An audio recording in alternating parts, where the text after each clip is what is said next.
Avec l'enlèvement des Sabines, puis la réconciliation des Romains et des Sabins, Rubens traite un sujet qui lui tient particulièrement à cœur, la guerre et la paix.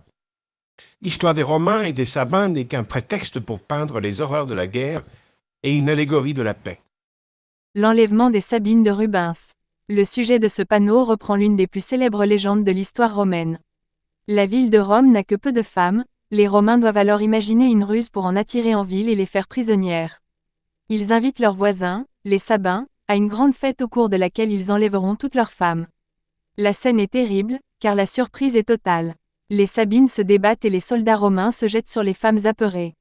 On imagine sans peine les cris de la bousculade et l'effroi des Sabines, surprises par la traîtrise des Romains. Rubens peignit la suite de l'histoire, la réconciliation des Romains et des Sabins. De part et d'autre du tableau, les armées ennemies se font face.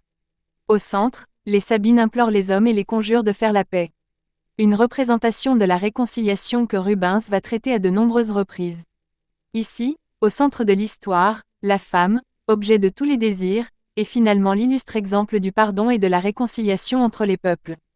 Un thème cher à Rubens, qui réalisera toute une série de tableaux sur le thème de la guerre et de ses horreurs ou de la paix, qu'il souhaitait par-dessus tout.